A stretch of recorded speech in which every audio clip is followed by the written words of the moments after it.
Hello students, I am Savita Gupta, language instructor. Welcome in learn with Savita.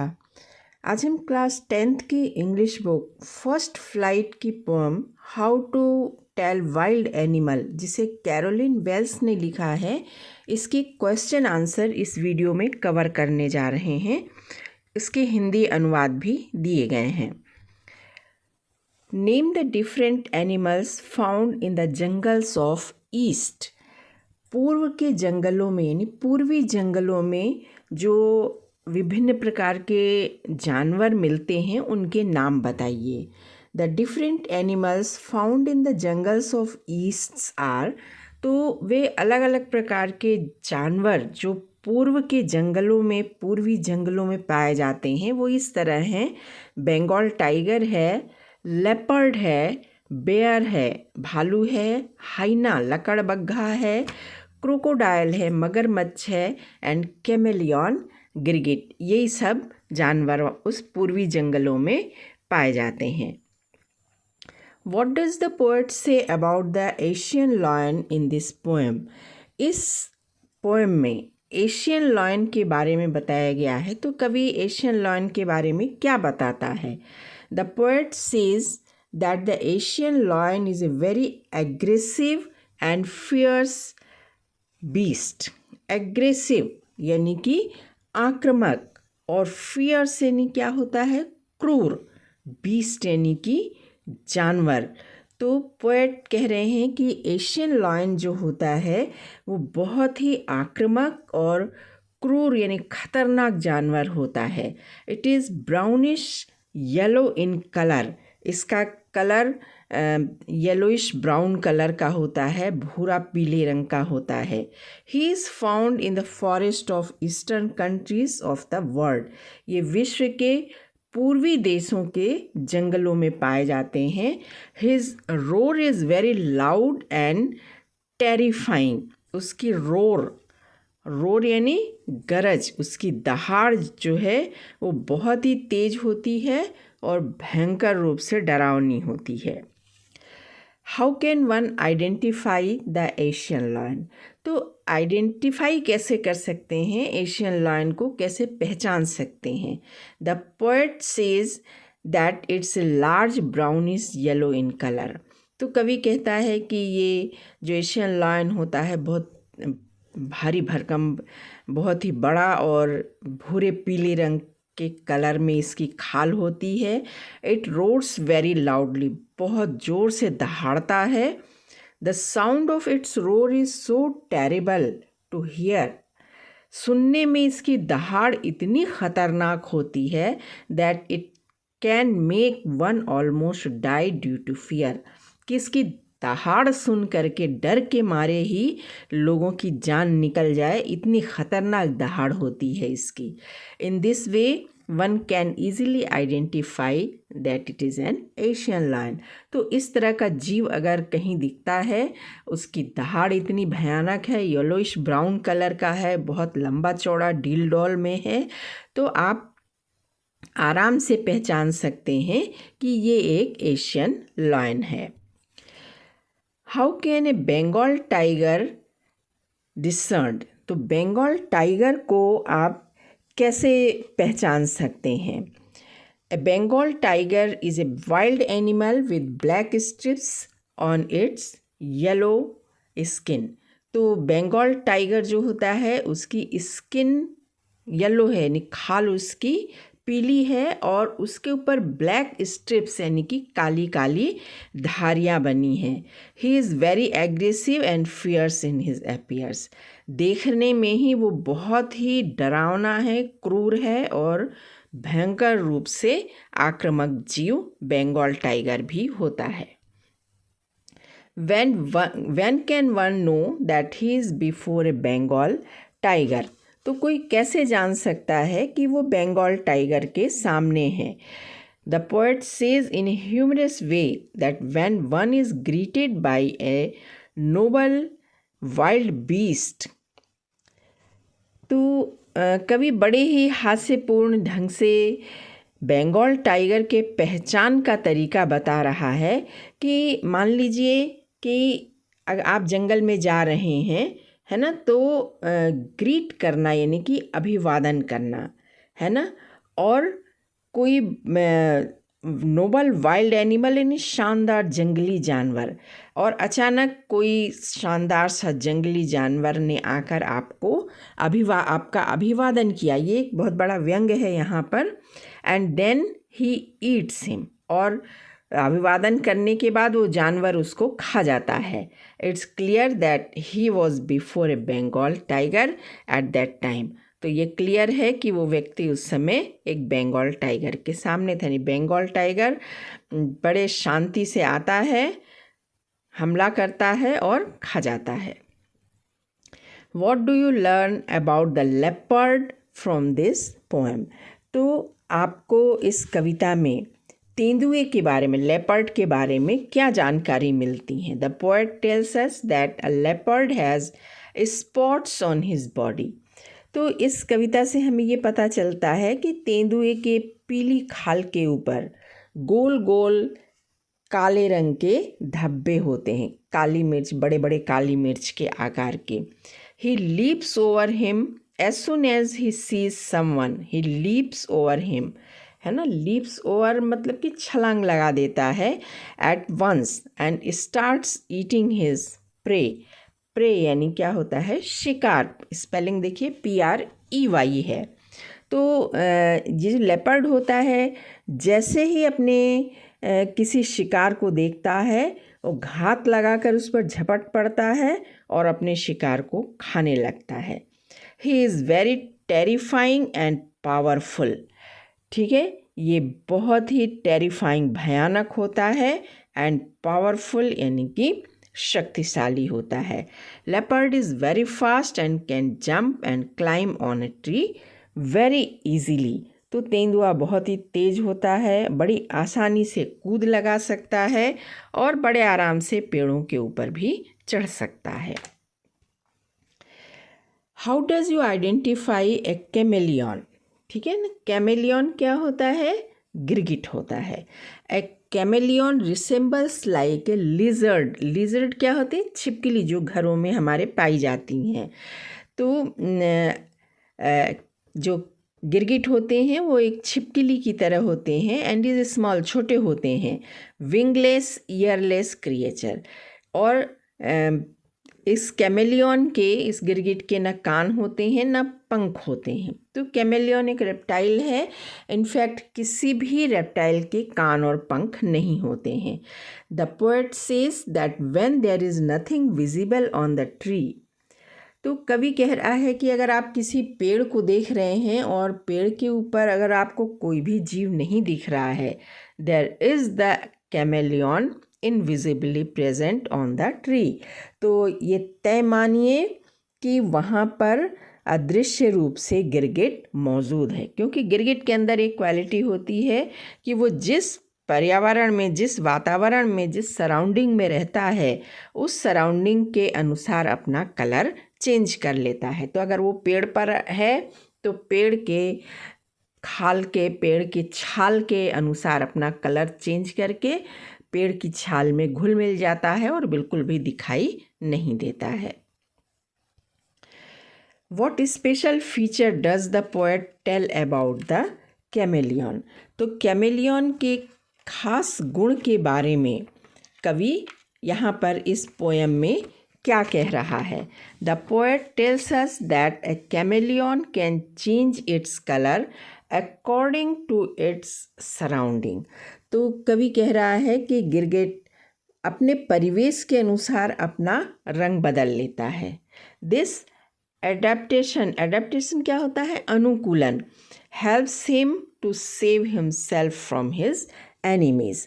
तो उसका ये जो अनुकूलन है उसे अपने शत्रुओं से बचाने में, अपने आप को शत्रुओं से बचाने में मदद करता है, क्योंकि जिस सराउंडिंग में होता है उस सराउंडिंग का कलर बना करके छुप जाता है और शत्रु उसे देख नहीं पाते हैं। What does the poet tell us the identification of a bear? तो कवि हमें भालू की क्या पहचान बताता है? The poet says in a humorous way, humorous way यानी कि बड़े ही विनोदी ढंग से, बड़े ही हास्यपूर्ण ढंग से हमें ये बता रहा है कि while walking around the courtyard of his house a person meets A creature, कि अगर मान लीजिए कोई व्यक्ति अपने घर के पीछे की बगीचे में घूम रहा है, ठीक है, तो उस व्यक्ति को एक जीव मिल सकता है ना, बड़ा सा जीव है, who hugs him very hard, और जो उस व्यक्ति के सामने आते से वो अपने पिछले 2 पैरों पे खड़े होता है और अपनी बाहों में पकड़ करके उसको गले लगा लेता है. Then he can easily identify that it is a bear. तो इस तरह से वो व्यक्ति आराम से समझ सकता है कि वो एक भालू है ना. तो ये जो भालू गले लगाता है वो लाड़ करने के लिए नहीं लगाता है, व्यक्ति की इतनी कस करके अपने गले से लगाता है कि उसकी हड्डियां तक चरमरा जाती हैं और वो व्यक्ति मर जाता है. ये भालू का अपना तरीका है किसी व्यक्ति को मारने का. How does the poet describe the bear? तो कवि भालू का वर्णन कैसे करता है? The poet says that bear can enter a human colony also. तो कवि बता रहे हैं कि भालू जंगलों से भटक करके इंसानों के रिहायशी इलाकों में भी आ जाते हैं. That is why one can encounter यानी कि सामना होना, a bear even in one's yard. तो यही कारण है कि अगर कोई व्यक्ति के घर में बगीचा है, हरे भरे पेड़ हैं, दरख्त हैं, तो वहाँ पर किसी व्यक्ति को भालू मिल सकता है. As soon as the bear comes near a human being, जैसे ही वो भालू उस व्यक्ति के सामने आता है, he embraces him, वो उसको गले लगा लेता है. This embrace may appear loving, but in fact it can be very fatal यानी घातक.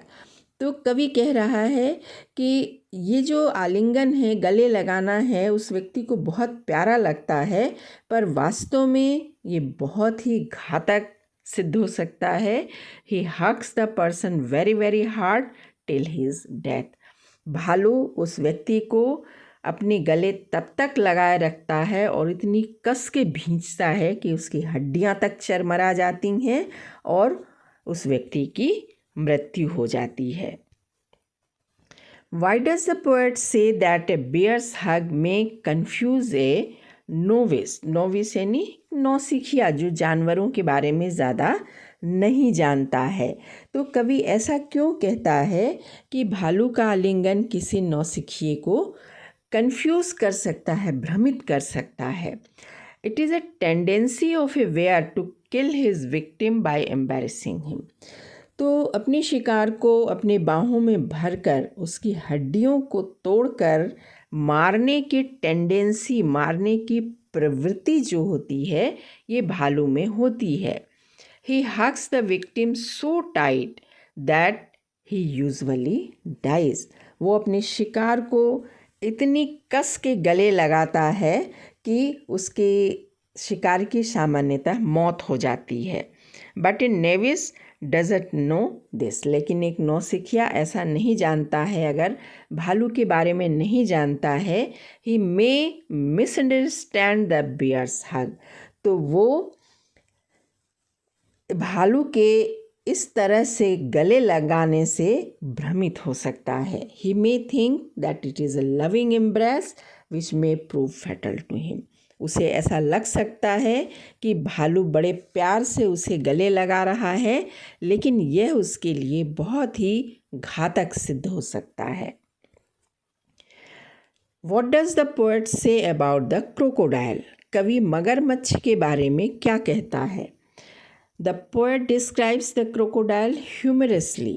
ठीक है, तो humorously यानी कि बड़े ही हास्यपूर्ण ढंग से, बड़े ही विनोद या बड़े ही मजाकिया ढंग से यहाँ पर कवि क्रोकोडाइल यानी मगरमच्छ के बारे में बता रहा है. He says that the crocodile has tears in his eyes, tears आंसू होते हैं, इन हिज आइज उसके आँखों में, when he eats his victim, कि बड़े ही मजाकिया तरीके से कवि कह रहा है कि जिस समय मगरमच्छ अपने शिकार को खा रहा होता है उस समय ऐसा लगता है कि जैसे मगरमच्छ रो रहा है ना, ऐसा लगता है कि it appears as if he is shedding tears at the death of his victim, है ना, कि ऐसा लगता है मानो कि अपने शिकार के मौत पर वो आंसू बहा रहा हो, बट दिस इज़ नॉट सो, लेकिन वास्तव में ऐसा नहीं होता है,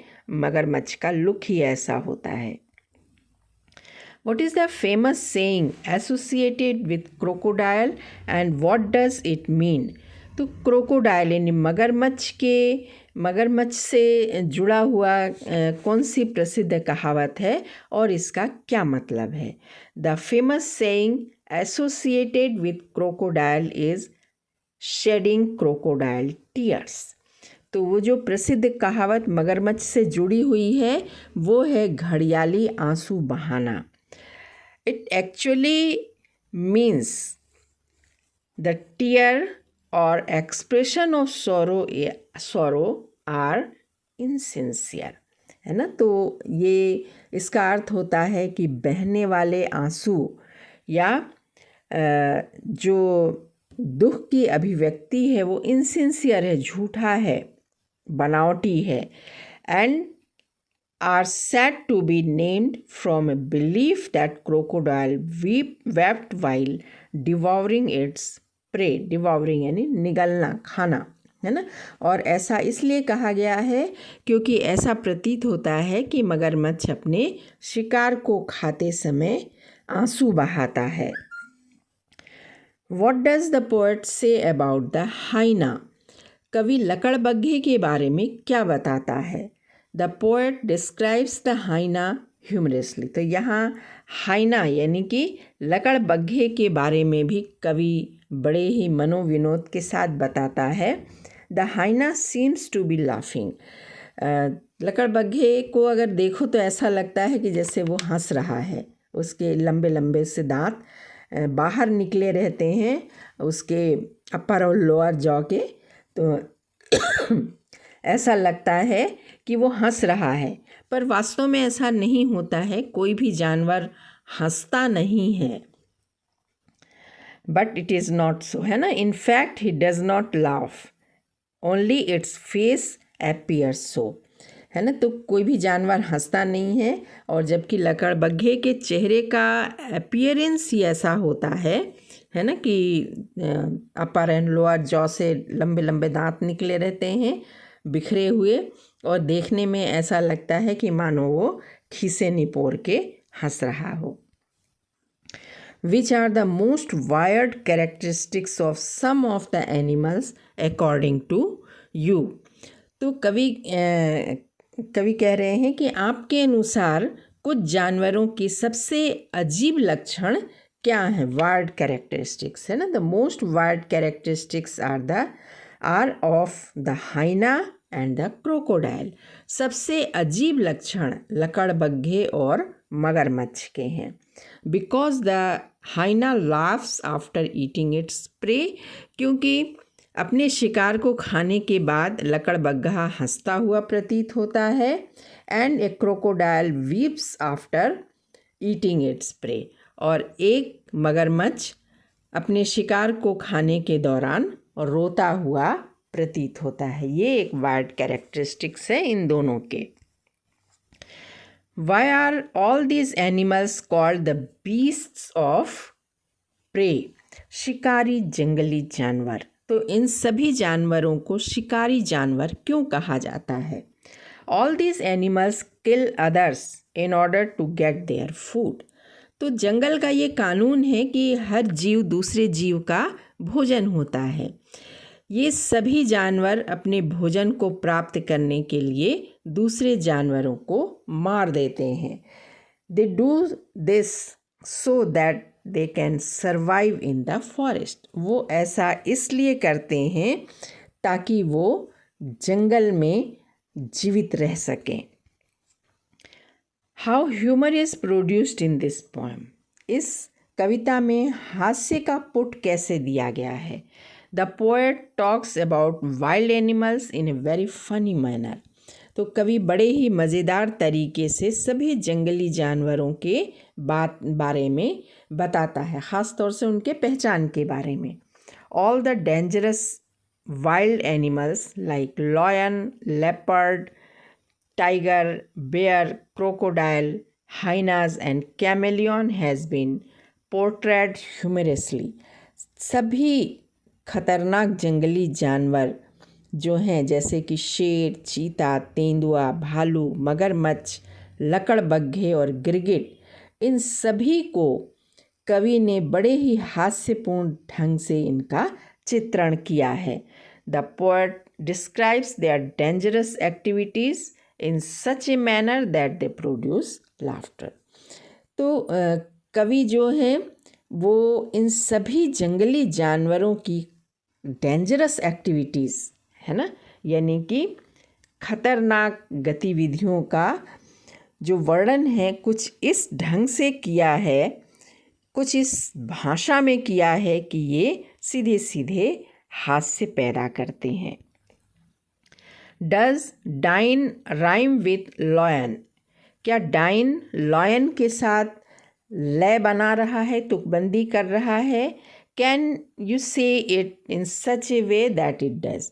तो आप अगर नहीं बना रहा है तो आप इसे कैसे बता सकते हैं, कैसे कह सकते हैं कि ये लय करेगा या तुकबंदी करेगा।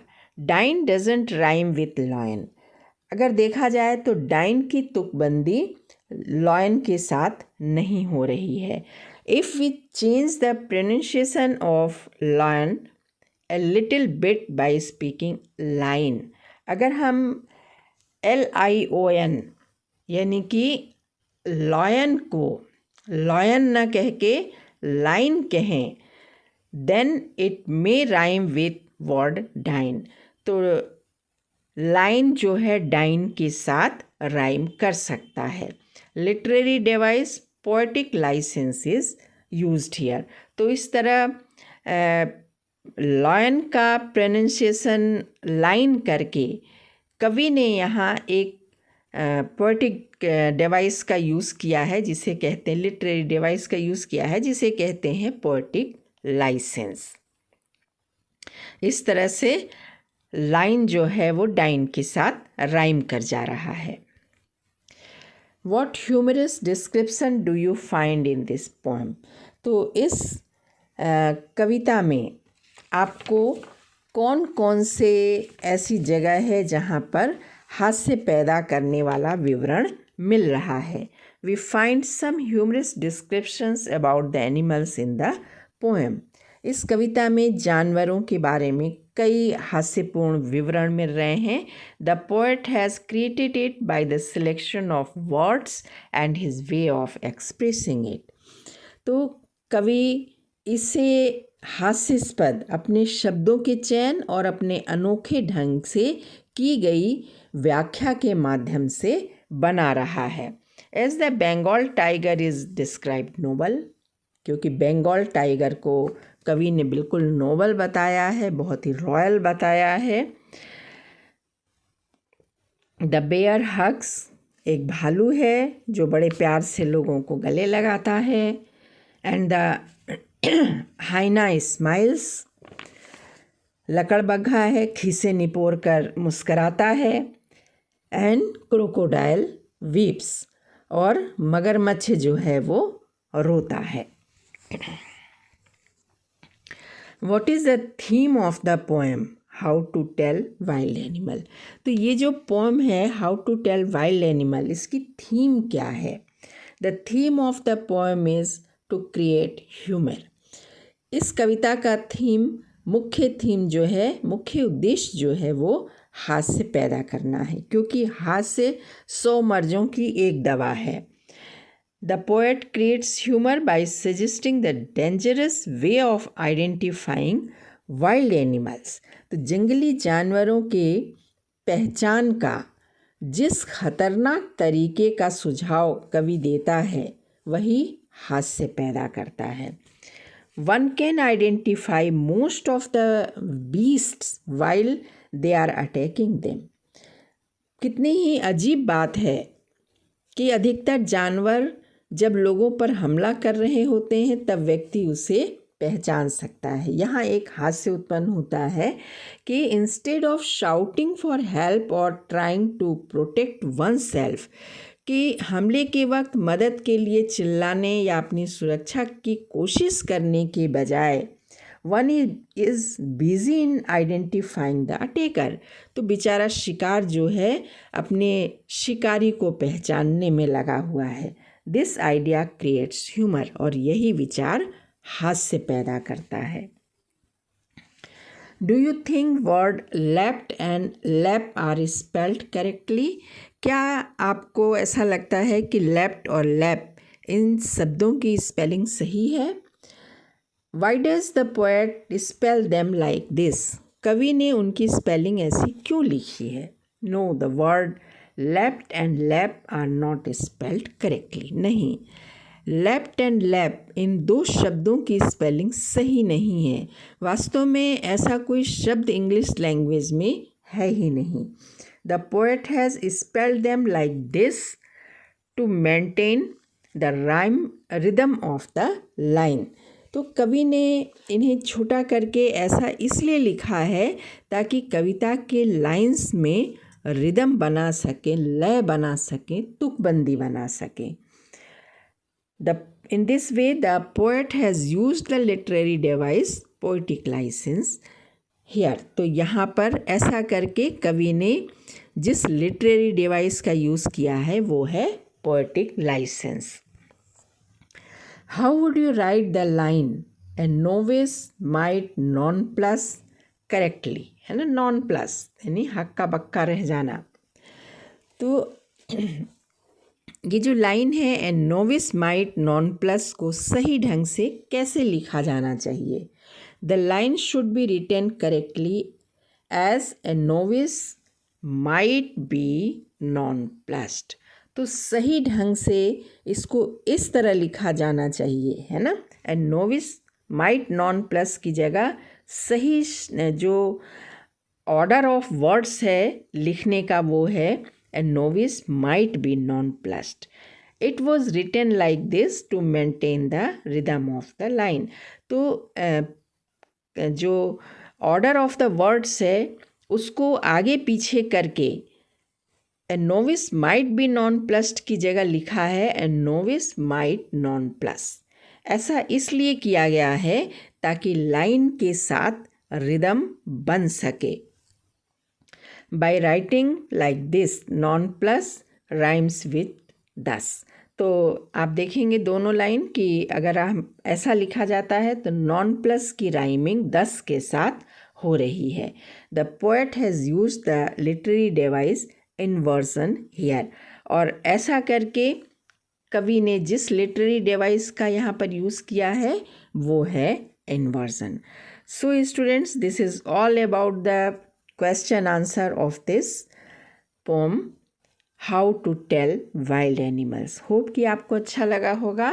लाइक करिए, कमेंट करिए और मेरे चैनल को सब्सक्राइब ज़रूर करिए। Thank you, thanks for watching the video.